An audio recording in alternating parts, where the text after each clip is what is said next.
Hi, ഞാൻ ഇന്ന് വന്നിരിക്കുന്നത് നോമ്പ് തുറക്കൊക്കെ പറ്റിയ ഹെൽത്തി ആയിട്ടുള്ള ഒരു മിൽക്ക് ഷേക്കിന്റെ റെസിപ്പി ആയിട്ടാണ്. നമുക്ക് ഈ ഹെൽത്തിയും ടേസ്റ്റി ആയിട്ടുള്ള മിൽക്ക് ഷേക്ക് തയ്യാറാക്കി എടുക്കുന്നത് എങ്ങനെയാണെന്ന് നോക്കാം. അതിനു മുന്നേ നിങ്ങൾ എൻ്റെ ചാനൽ ആദ്യമായിട്ടാണ് കാണുന്നതെങ്കിൽ ചാനൽ സബ്സ്ക്രൈബ് ചെയ്യാൻ മറക്കല്ലേ.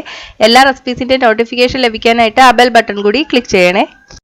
ഇത് തയ്യാറാക്കാൻ വേണ്ടിയിട്ട് ഞാനിവിടെ റാഗി പൊടിയാണ് എടുത്തിരിക്കുന്നത്. ഇതെല്ലാം സൂപ്പർ മാർക്കറ്റിലും വാങ്ങാൻ കിട്ടും. നമുക്ക് പുട്ടുണ്ടാക്കാനും ഇഡലി ഉണ്ടാക്കാനും ദോശ ഉണ്ടാക്കാനൊക്കെ പറ്റും.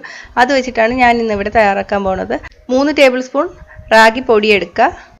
ഇനി ഇതിലോട്ട് നമുക്ക് 1 കപ്പ് വെള്ളം ചേർത്ത് കൊടുക്കാം. ഇനി ഇത് നന്നായിട്ട് കലക്കിയെടുക്കാം. കലക്കിയെടുത്തതിന് ശേഷം മീഡിയം തീയിലിട്ടിട്ട് നമുക്കിതൊന്ന് കുറുക്കിയെടുക്കാം. തീ കൂട്ടിയിടരുത്. ഈ റാഗി ഷുഗറൊക്കെ ഉള്ളവർക്ക് വളരെ നല്ലതാണ്. പിന്നെ കുഞ്ഞുങ്ങൾക്കൊക്കെ ഇതിപ്പോൾ നമുക്ക് നോമ്പിന് മാത്രമല്ല അല്ലാത്ത സമയത്തും ഉണ്ടാക്കി കൊടുക്കാൻ പറ്റുന്ന നല്ലൊരു മിൽക്ക് ഷേക്കാണ്. ഇപ്പോൾ ഇത് കുറുകി തുടങ്ങിയിട്ടുണ്ട്. നമുക്ക് തീ ഓഫ് ചെയ്യാം. എന്നിട്ട് ഇത് നന്നായിട്ട് തണുക്കാൻ വേണ്ടിയിട്ട് വെക്കാം. ഇനി മിൽക്ക് ഷേക്ക് തയ്യാറാക്കാൻ വേണ്ടിയിട്ട് ഞാനിവിടെ 4 ഏലക്ക, 2 ടേബിൾ സ്പൂൺ പഞ്ചസാര, 2 table spoon condensed milk, 2 cup പാല് ഞാൻ തിളപ്പിച്ചിട്ട് തണുപ്പിച്ചെടുത്തതാണ്. കണ്ടൻസ്ഡ് മിൽക്ക് ഇല്ലെങ്കിൽ അതിനനുസരിച്ചിട്ട് പഞ്ചസാരയുടെ അളവ് കൂട്ടാം. ഇതിൽ വേണമെങ്കിൽ നമുക്ക് വാനില ഐസ്ക്രീമും ചേർക്കാം. ഇനി നമുക്ക് ഇതെല്ലാം കൂടി മിക്സിയുടെ ജാറിലോട്ട് ഇട്ട് കൊടുക്കാം.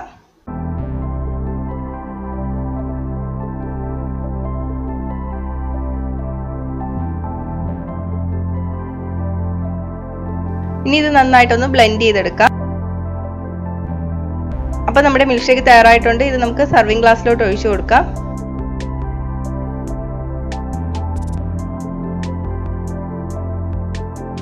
സാധാരണ നോമ്പ് തുറക്കി മുത്താറ് കാച്ചിയത് തയ്യാറാക്കാറുണ്ട്. അതുപോലെ തന്നെ ടേസ്റ്റി ഹെൽത്തി ആയിട്ടുള്ള ഒരു ഡ്രിങ്കാണിത്. അപ്പോൾ ഇതൊന്ന് വീട്ടിൽ ട്രൈ ചെയ്ത് നോക്കുക. ട്രൈ ചെയ്തിട്ട് അഭിപ്രായം കമൻറ്റ് ചെയ്യുക. ഇഷ്ടമായെങ്കിൽ ലൈക്കും ഷെയറും ചെയ്യുക. കൂടുതൽ റെസിപ്പികൾക്കായിട്ട് ചാനൽ സബ്സ്ക്രൈബ് ചെയ്യാൻ മറക്കല്ലേ.